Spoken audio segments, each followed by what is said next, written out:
Ya, eh,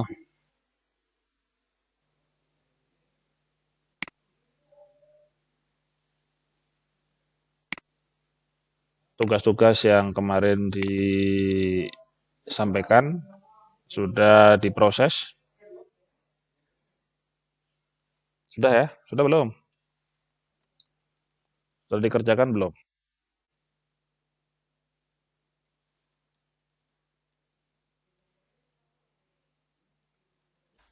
Belum. Oke. Itu kan ada yang itu kan semakin cepat dikerjakan semakin baik. Kamu lihat layar atau lihat saya? Lihat layar ya. Oke.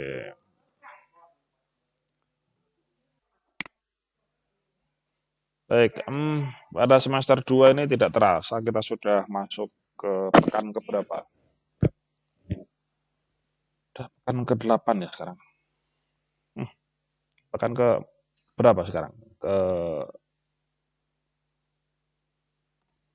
pekan pertama itu bulan Januari tanggal berapa itu?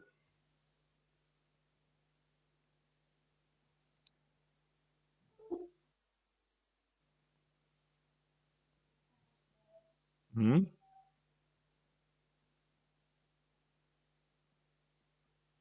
11 Januari ya. Wow. Enggak. Pekan pertama itu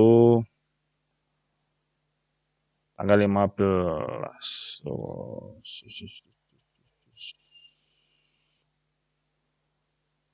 tanggal 12 Januari ya.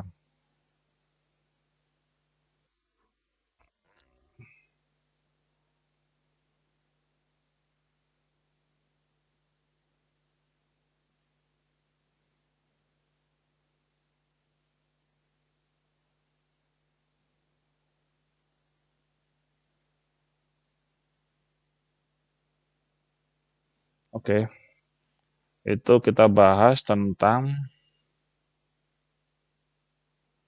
mutasi ya.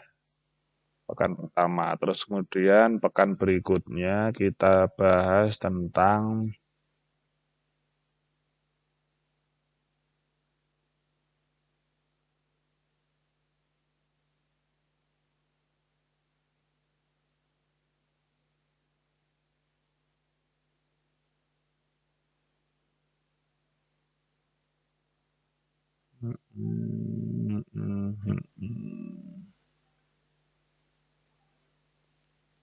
perbaikan-perbaikan ya, perbaikan nilai itu tanggal 20 Januari.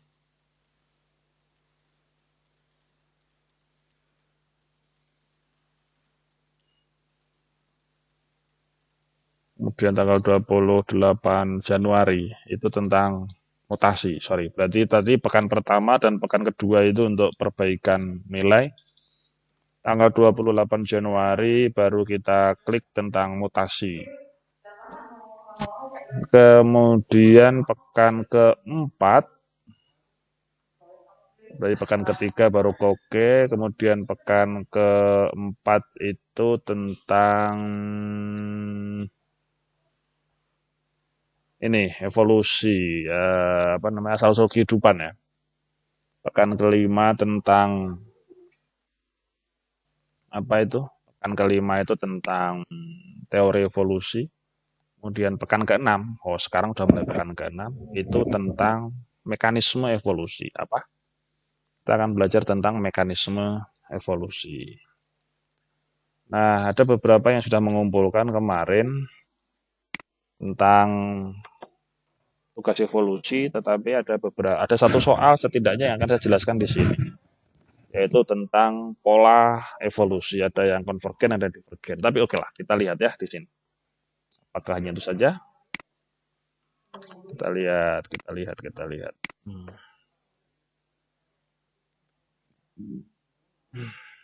Oke, nah ini hari ini, halo, bisa dengar suara saya? Bisa lihat, bisa lihat ini apa namanya tampilan layar? Bisa ya. Baik, kita akan bahas ya kira 30 menit ke depan lah. Kita akan bahas tentang mekanisme evolusi ya. Mekanisme evolusi. Kemudian bagi yang kesulitan akses internet dan seterusnya bisa mengikuti di YouTube. Nanti akan kita sudah direkam ini, nanti kita akan upload di YouTube. Oke? Baik, mekanisme evolusi anak sekalian. Mana? Ting, ting.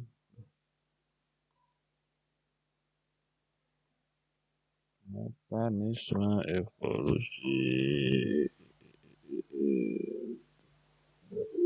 Yo, maaf.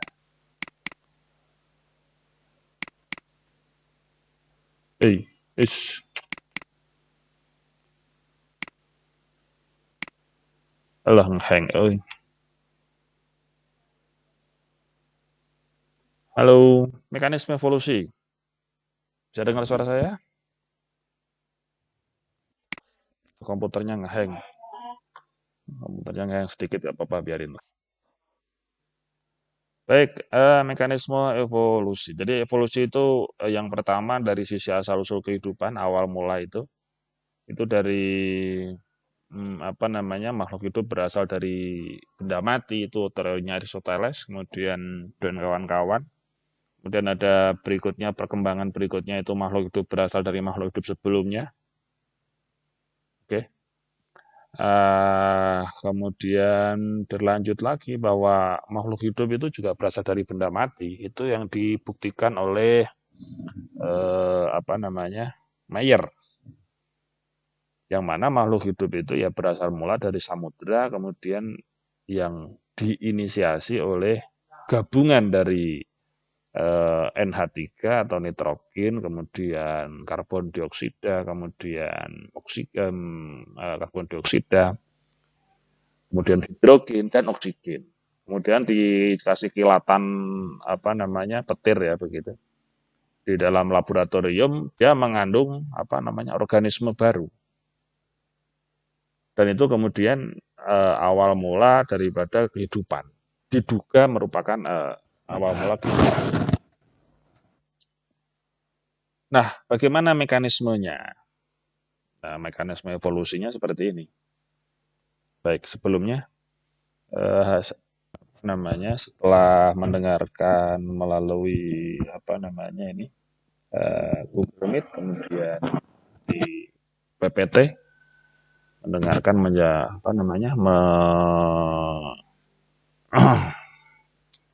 lihat PPT, kalian bisa menjelaskan mekanisme evolusi, kemudian mengidentifikasi pola-polanya seperti apa.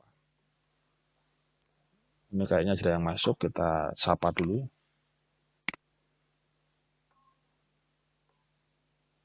Ada yang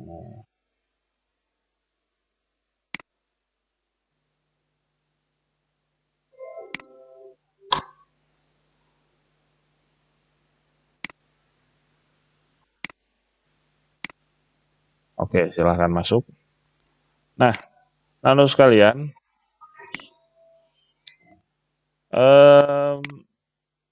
ada 4 mekanisme evolusi. Yang pertama itu ada yang namanya seleksi alam, yang kedua itu mutasi, kemudian yang ketiga itu melalui penyimpangan genetik, yang keempat yaitu melalui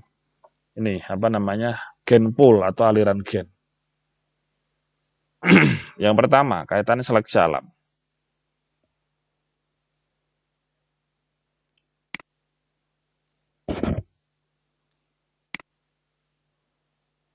Oke, jadi melalui seleksi alam. Contohnya adalah begini. Makhluk hidup yang mampu berkembang biak, kemudian mampu menyesuaikan diri dengan lingkungan, dia akan tetap hidup. Sekali lagi, makhluk hidup yang bisa melakukan penyesuaian diri dengan lingkungan dan mampu berkembang biak, dia akan selalu hidup. Kalau ada kata dia mati kan dia punya keturunan. Nah, itu namanya yang tidak bisa bertahan hidup dengan lingkungan, dia akan meninggal, akan mati. Atau makhluk hidup yang bisa beradaptasi dengan lingkungan, tetapi tidak mampu berkembang biak, dia juga akan punah. Nah, makhluk hidup yang punah itu artinya dia tidak lolos seleksi alam. Kemudian makhluk hidup yang mampu berkembang biak, kemudian mampu beradaptasi dengan lingkungan, maka dia akan lolos terhadap seleksi alam. Tidak akan punah dia. Oke? Jadi itu mekanisme evolusi itu melalui proses seleksi alam. Kenapa Pak kok dinosaurus, terus brontosaurus, kemudian raptor atau apa itu yang burung.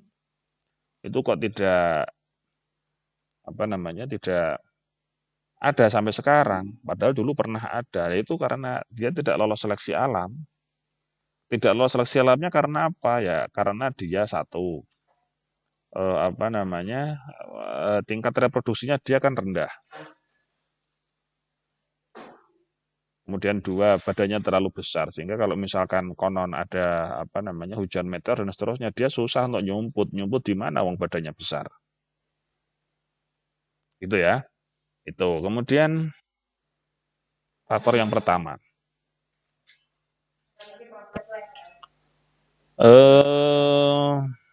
Ya itu anak-anak atau keturunan ini berhasil kemauan dan hidup dan ya reproduksi. Oke. Itu yang pertama. Yang kedua, itu mekanismenya melalui mutasi. Mutasi evolusi itu melalui mutasi.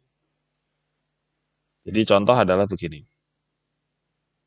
Kata sudah belajar tentang genetika ya. Bahwa di struktur genetika itu ada kromosom. Di kromosom itu disusun oleh DNA, DNA, DNA, DNA. DNA kumpulan dari segmen DNA itu di sana yang mengkodekan sifat tertentu dinamakan gen. Contoh adalah gen sifat kulit kuning langsat misalkan, atau sifat mata sipit misalkan, atau sifat rambut keriting misalkan. Itu kan dikodekan oleh gen. Yang bentuknya X bisa saja kata Y atau bisa X, bisa yang batangnya sedikit mengkol begitu. Macam-macam kan bentuknya itu. Nah, itu kan mengandung molekul-molekul DNA. Di sana yang mengkodekan sifat. Nah, ketika di sana terjadi pergeseran atau pergerakan atau perubahan molekul, susunan molekul DNA-nya, maka di sana terjadi mutasi. Bagaimana Pak peluangnya perubahan? Perubahan itu peluangnya mutasi itu sangat kecil sekali ya. Dia itu 1:1000. Kemudian yang menguntungkan itu semakin kalau yang merugikan itu banyak frekuensinya semakin besar, sorry.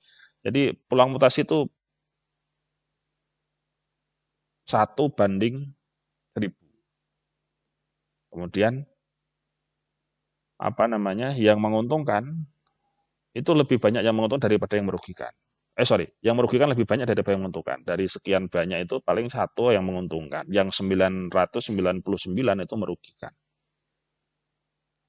Toh demikian, karena jumlahnya itu populasinya itu banyak, sehingga ini memungkinkan populasi tertentu itu kemudian mengalami mutasi. Ya, jadi mutasi itu salah satu proses mekanisme evolusi.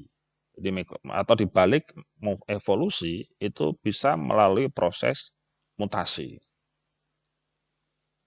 Yaitu tadi karena pergeseran, insersi, bisa karena inversi, bisa karena delesi. Dan itu kalau diturunkan, itu akan menjadi mutasi. Itu menjadi evolusi dalam jangka waktu yang lama. Yang ketiga yaitu faktor penyimpangan genetik. Perubahan frekuensi alel dari satu generasi ke generasi selanjutnya suatu individu akan bertani dan bereproduksi. Kalau misalkan nanti itu, jadi kalau dalam tingkat kromosom itu kecil, kemudian ini semakin besar ketika sudah masuk dalam alel ya.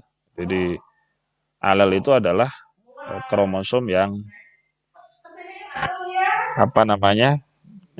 yang memiliki alel itu adalah kromosom bersaudara yang memiliki lokus yang sama ya.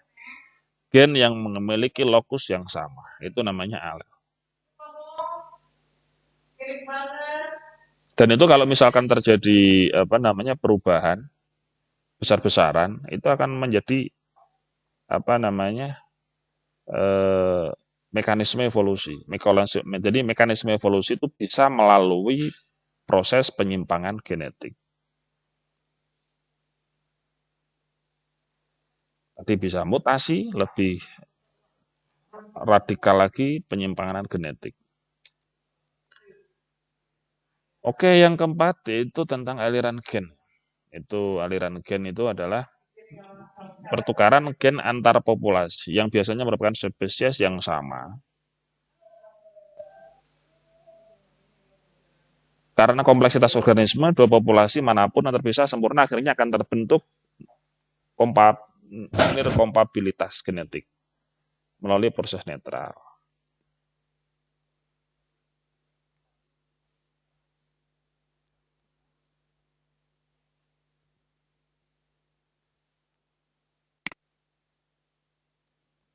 Oke.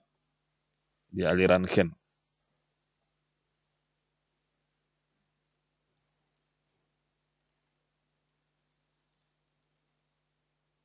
Pertukaran gen antar populasi.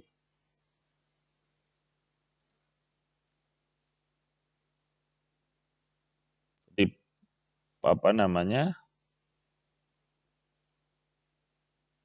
ini terjadi karena perkawinan ya. Perkawinan antara spesies yang sama. Jadi nanti itu populasinya besar. Contoh misalkan sapi gitu ya. Sapi eh, dari berbagai ras dikumpulkan, mulai dari sapi diri, misalkan kalau di sapi lokal itu ada sapi yang dari Madura, ada sapi yang dari Sumbawa dan seterusnya, itu dikumpulkan yang dalam jumlah yang besar, kemudian di sana terjadi perkawinan silang dan seterusnya. Sangat mungkin itu terjadi proses evolusi. Jadi, mekanisme evolusi bisa berlangsung dengan cara seperti itu, aliran gen dalam jumlah besar itu tentunya. Jadi nanti perkawinan-perkawinan yang satu spesies itu bisa memunculkan spesies baru yang sama sekali berbeda dengan spesies sebelumnya. Nah, itu kalau menurut menurut ilmu biologi, mekanisme evolusi itu bisa melalui aliran gen. Dengan demikian dapat kita simpulkan bahwa mekanisme evolusi itu bisa melalui 4 hal. Yang pertama tadi melalui seleksi alam. Yang kedua bisa melalui mutasi. Yang ketiga bisa melalui kelainan genetik atau penyimpangan genetik. Yang keempat bisa melalui aliran gen atau gen pool atau gen flow boleh. Itu ya yang perlu Bapak sampaikan untuk beberapa menit ke depan. Kemudian polanya bagaimana? Pola evolusi itu ada evolusi divergen, ada evolusi konvergen, ada evolusi radiasi adaptif, dan satu lagi ada koevolusi. Divergen itu seperti apa polanya? Pola divergen itu ketika satu spesies berbeda berkembang dari nenek moyang yang sama. Contohnya adalah tupai antelop di Grand Canyon berasal dari nenek moyang yang sama. Tetapi keduanya menjadi spesies yang berbeda karena isolasi geografis. Divergen. Jadi nenek moyang yang sama tetapi akhirnya berbeda, berpisah ya. Itu divergen. Kalau konvergen itu ketika spesiesnya jauh tetapi kemudian ketika dia naken dia menjadi dalam satu sehingga dituntut untuk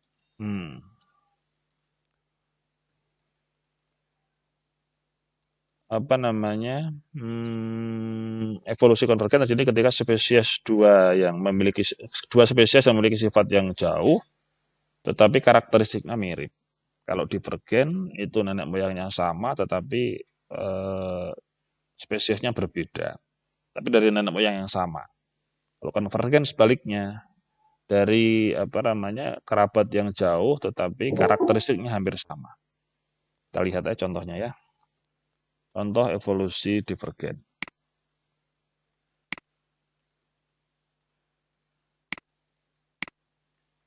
Oke. Kita lihat di sini contoh evolusi divergen.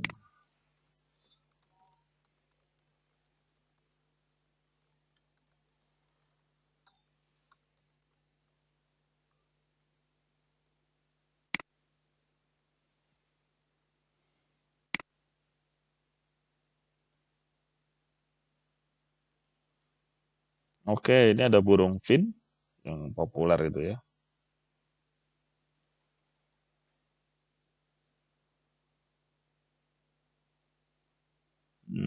Mana burung fin ya? Ini burung fin.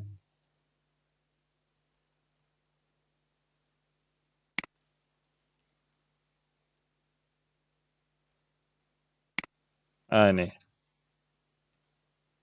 kita lihat ya. Ini nenek moyangnya sama dari Amerika Selatan ya. Tapi ketika dia berpindah tempat, ini ada Babler Vinces, genus Cartidae, genus Camarchinchus, sama genus Geospisa.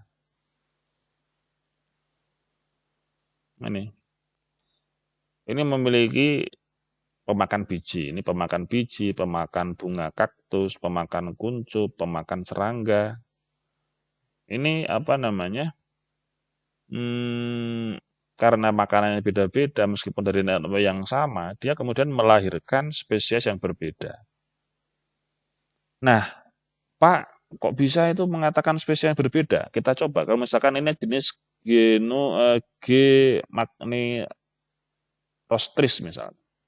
Ini nggak mau dia dikawinkan dengan G. conirostris.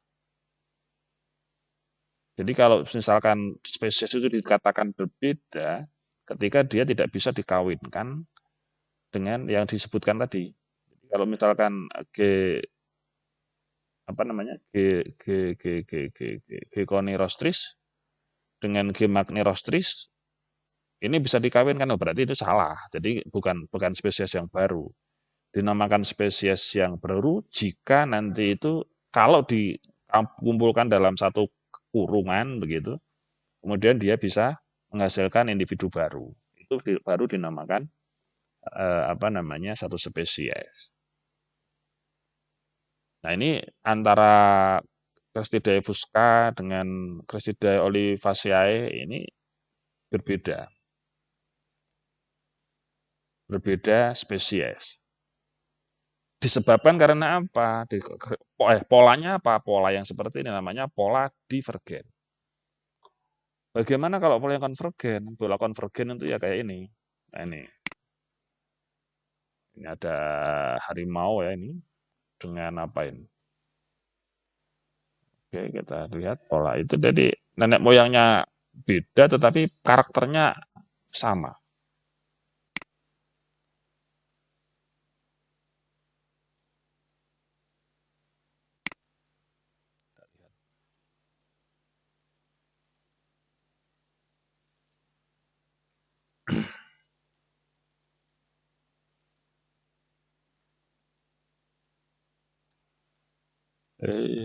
Siapa dia? Mana?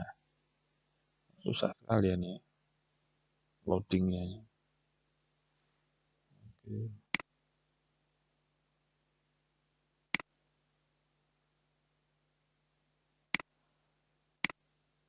Nah, ini. Oh, tuh.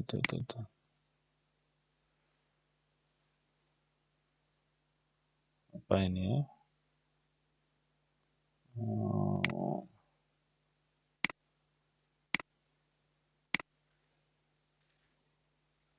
ini apa sih ini?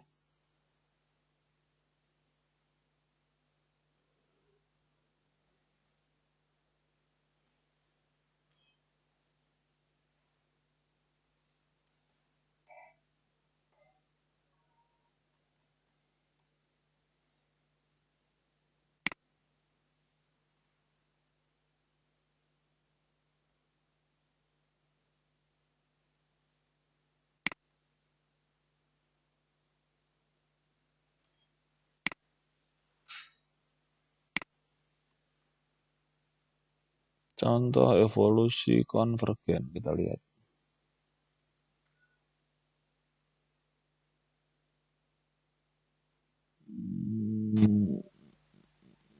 Hmm, Mana ini? Harusnya ini tapi kok susah ya dibukanya.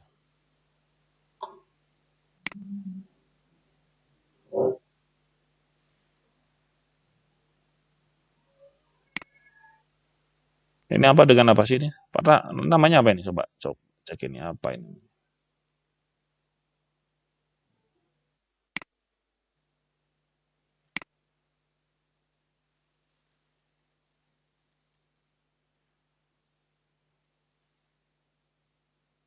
Dia lagi, dia lagi.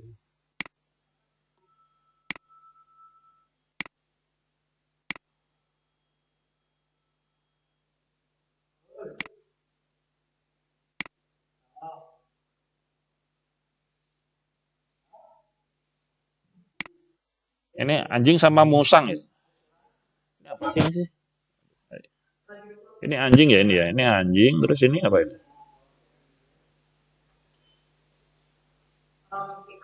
Halo?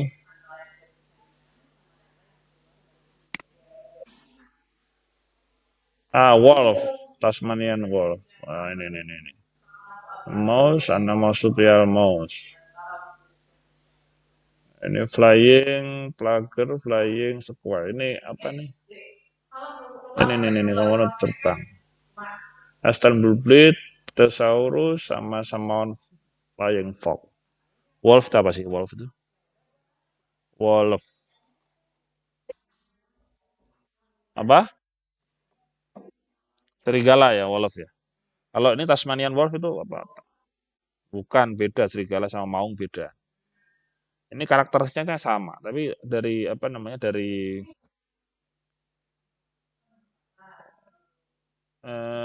jadi ini konvergen itu artinya begini, apa namanya, induknya sama, dari nenek moyang yang sama, tetapi karakteristiknya hampir sama. Tasmanian wolf sama wolf ini apa tadi, serigala ya tadi ya? Serigala serigala serigala biasa sama serigala Tasmania. Itu nenek moyangnya katanya beda, tapi karakteristiknya sama. Oke, itu ya. Itu yang konvergen. Kemudian, hmm, kemudian berikutnya adalah radiasi adaptif. Jadi mengalami populasi tunggal, mengalami evolusi divergen secara bersama-sama. Kandungan suatu populasi untuk mengalami evolusi dan mengalami perubahan bentuk tubuh. Ya, contohnya adalah langsung dari radiasi adaptif. Radiasi adaptif contohnya. Contoh radiasi adaptif.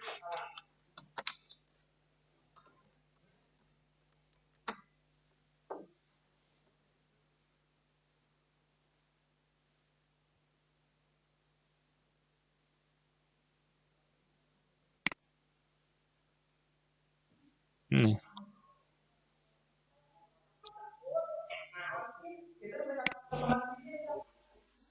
Ini radiasi adaptif.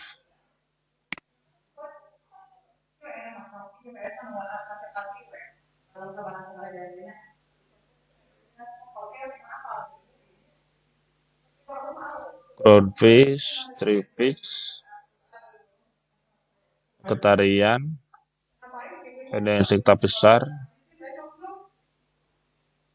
wolverfish, kaktus. Hmm. Apa sih radiasi adaptif itu?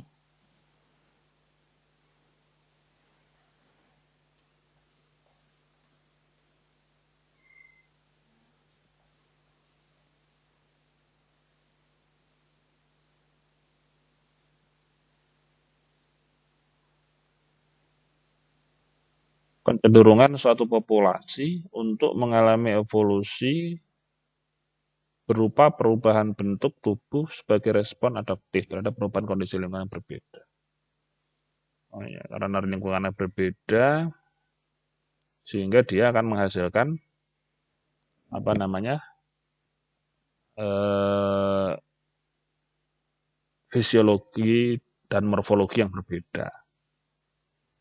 Contoh tadi, kalau burung fin, jadi burung fin itu bisa karena dia evolusi divergen, bisa karena dia radiasi adaptif.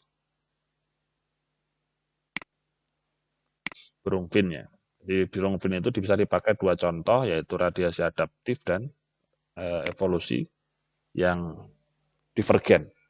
Berikutnya koevolusi. Dua spesies sama-sama melakukan evolusi dan saling mempengaruhi satu sama lain. Antara predator dan peserta. Contoh koevolusi ya, kita lihat. Contoh koevolusi.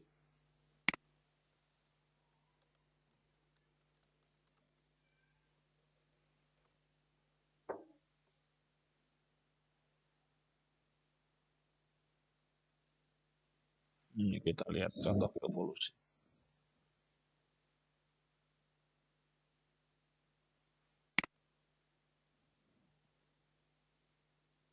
Ini apa ini koevolusi? Burung apa ini? Burung pemangsa madu ya. Oke. Perubahan evolusioner memungkinkan satu jenis tanaman bunga tertentu mengembangkan struktur bunga yang panjang agar dapat diserbuki oleh burung kolibri yang memiliki paruh yang panjang.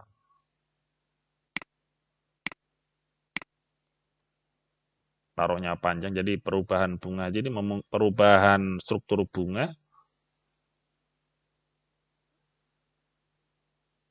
berarti dulunya pendek si bunga tersebut. Kemudian karena dia beradaptasi dengan apa namanya mitranya, yaitu burung kalibri, sehingga dia lama kelamaan menjadi panjang. Kemudian burung kalibrinya juga sama. Nah ini kalau dalam teorinya apa namanya tadi mekanismenya, berarti ini mekanisme seleksi alam. Jadi burung kalibri yang apa namanya paruhnya pendek, dia tidak akan bisa hidup atau dia tidak akan atau dia punah. Kemudian apa namanya tanaman jenis tertentu, tanaman bunga yang strukturnya itu misalkan tidak panjang, dia juga akan punah karena dia tidak bisa tidak terdapat penyerbukan. Itu koevolusi. Jadi apa namanya interaksi antara spesies satu dengan spesies lain yang menyebabkan terjadinya perubahan secara berlahan-lahan. Seperti yang terjadi pada bunga dengan apa namanya? Dengan bunga yang berkelopak panjang itu dengan apa namanya? Paruh kalibri yang panjang juga untuk penyerbukan dan menghisap madu tentunya. Tidak hanya menyerbukan saja, jadi nawa itunya si burung itu sebetulnya dia menghisap madu. Tetapi pada saat yang bersamaan ada penyerbukan di dalam putik dan benang sari pada bunga tersebut. Sehingga pada saat bunganya tersebut itu kok tidak panjang, maka dia akan punah. Kemudian kalibri yang apa namanya bunganya paruhnya pendek, dia akan bertahan hidup. Tetapi kalau misalkan ada burung yang pas dengan misalkan bunganya pendek, kemudian ini ada tidak terlalu panjang lah, sedang begitu. Kemudian ada burung yang paruhnya sedang bisa menyerbuki, ya itu akan selalu survive, tidak akan punah. Itu namanya adalah koevolusi. Jadi satu perlu saya sampaikan bahwa mekanisme evolusi itu ada 4. Yang pertama itu tadi adalah melalui seleksi alam, 2 mutasi, kemudian 3 melalui apa namanya? 3 itu melalui gen 3 melalui penyimpangan genetik, kemudian 4 gen flow atau aliran gen. Saya ulangi, bahwa mekanisme evolusi itu satu melalui seleksi alam, dua mutasi, tiga itu adalah penyimpangan genetik, yang empat melalui aliran gen. Oke ya. Kemudian polanya satu ada pola divergen, yaitu apa namanya dari induk yang sama tetapi kadienagen berbeda. Kemudian yang konvergen itu dari induk yang berbeda, tetapi karakteristiknya semakin ke sini semakin sama. Itu yang konvergen. Kemudian yang pola yang ketiga yaitu tentang apa namanya radiasi adaptif. Kemudian pola yang keempat ada yang namanya apa? Koevolusi. Oke, sudah 38 menit. Sudah saatnya kita kerjakan kuis ya. Ini kuisnya ini kita cari, kalian baca ya. Kemudian linknya kasihkan ke Bapak di grup. Pertama kaitannya pengaruh mutasi terhadap evolusi. Artikel mana saja boleh. Kamu bahasa Inggris boleh, bahasa Perancis silahkan. Linknya saja. Kemudian fosil sebagai bukti proses evolusi kehidupan itu karena fosil itu salah satu yang akurat, akurasinya bagus fosil. Nggak bisa direkayasa fosil. Itu dua itu ini kemudian akan dimasukkan Bapak untuk kalau yang pengaruh mutasi terhadap evolusi nanti akan dimasukkan ke kolom nilai yang praktikum ya. Kemudian yang fosil sebagai bukti evolusi nanti akan dimasukkan ke kolom praktikum yang evolusi. Itu yang perlu saya sampaikan sama kalian. Silahkan ada waktu kira-kira 20 menit ke depan untuk mengerjakan apa yang menjadi kuis sekarang. Oke? Ada pertanyaan? Kalau ada pertanyaan silahkan ditanyakan di sini. Saya kasih waktu 1 sampai 2 menit sebelum ditutup.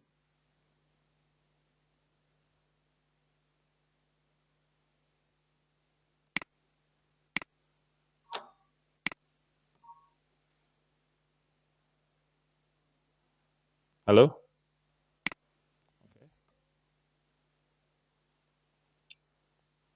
Ada pertanyaan?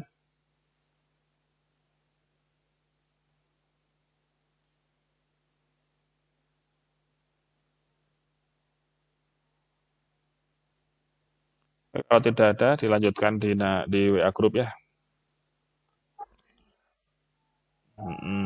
Assalamualaikum warahmatullahi wabarakatuh. Hari ini langsung dikirimkan apa namanya PPT-nya ke grup. Oke, ya ketemu lagi ya minggu depan ya. Sekali lagi, Assalamualaikum warahmatullahi wabarakatuh.